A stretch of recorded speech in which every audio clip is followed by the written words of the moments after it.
$1.9 trillion, a lot of money. We've spent money over the last year, he's right. Why are we spending money?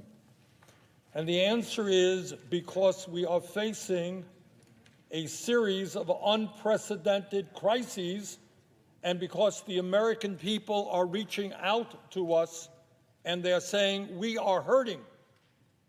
We are in desperate condition and we need help from the federal government. That is why we are responding. 500,000 people have died in this country from COVID, and many millions more have been made ill. And what the long-term impact of those illnesses are, nobody at this point knows. But certainly no one will deny that we have a pandemic crisis.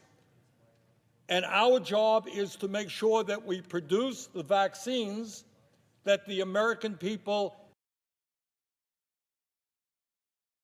desperately need, and that we develop an effective mechanism to get it into the arms of the American people.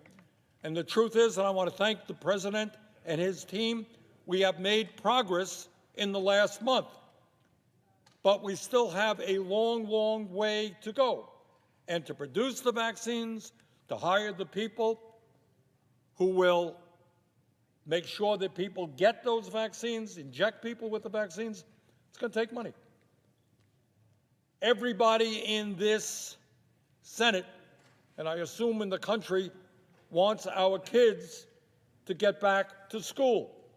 Well, you just can't open the schools unless they are safe. Parents are not going to send their kids back to those schools. Teachers are not going to teach. Child care workers are not going to provide the care that the little ones need. And you know what? To make those schoolrooms and school buildings safe is going to require resources. But for the sake of our children, we need to reopen the schools as quickly as possible and do it in a safe way. There is money in this bill, Senator Graham didn't mention it, to make sure that this coming summer, school districts all over this country have the resources to provide strong, well-staffed summer programs so kids who have missed significant amounts of school can make up some of what they have lost, in addition to getting some recreation and associating with their fellow young people in a way that is safe. You know, Mr. President, there was a poll that came out just last week. It was rather shocking at what it said. And it said that 63% of the American people are living paycheck to paycheck. And Senator Graham says, why are we spending all of this money? And the answer is, we don't believe that children in America should go hungry. We don't believe that working people should be evicted from their apartments or lose their homes. We don't believe that in the midst of a pandemic, people should not be able to afford to go to a doctor. So making sure that people have those direct payments, yeah, we believe in that. We believe that if a family is struggling today through no fault of their own, having lost their income, yeah, we are going to get them a check for $1,400, and a family of four a check for $5,600. You know, there are a lot of people in this country who are doing very well. And they're wondering, you know, what's this big deal about $1,400? That's not a lot of money. You know, you go to a corporate lunch, a bunch of people come there, they can spend $1,400 on a lunch.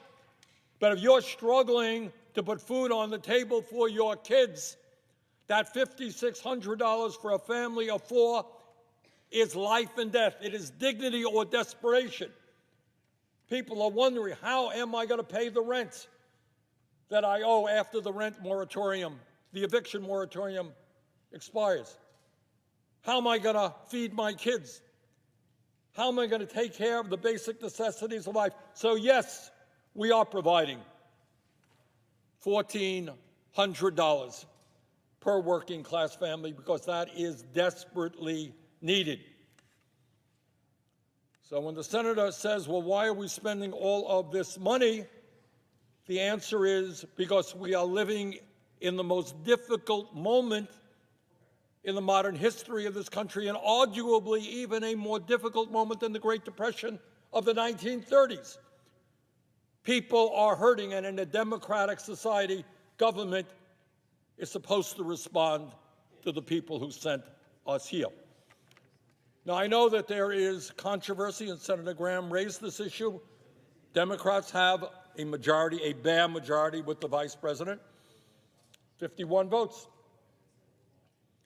Why are we not working with our Republican colleagues? We have reached out time and time and time again. The president has reached out. Work with us.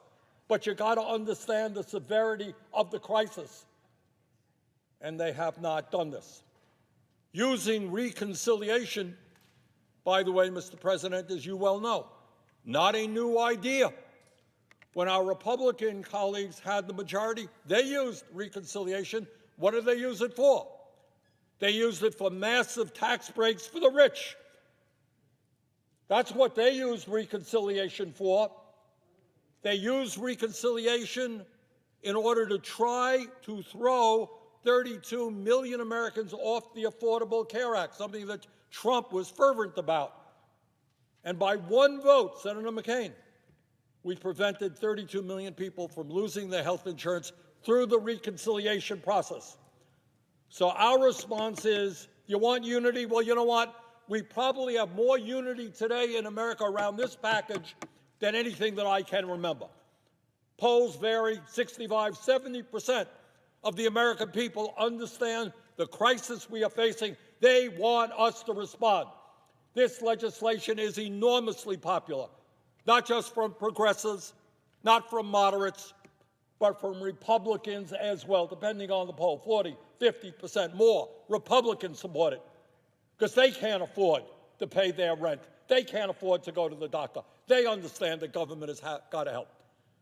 So the real question here, and President Biden has raised this issue, is we believe in unity. We believe in bringing people together. How does it happen that when 40, 50% of Republicans support this legislation, we can't get one vote from Republicans here? What's going on? And the answer is, I'm afraid that my Republican colleagues have moved so far to the right that they have lost contact with the needs of working families. So, Mr. President, as I said earlier, this legislation is not just about dealing with the pandemic and health care. It's not just dealing with the severe economic downturn that we are facing. It's not just dealing with the disruption of education in America and so much more. It's not just dealing with the worst moment in the modern history of this country. This amendment, this legislation, has everything to do with restoring the confidence of the American people in democracy and in their government. And if we can't respond to the pain of working families today, we don't deserve to be here. So Senator Graham said it's going to be a long night. Bring it on. We're ready. But at the end of the day, we are going to do what the American people want, what the American people need. We're going to pass the American Rescue Plan. And with that, Mr. President,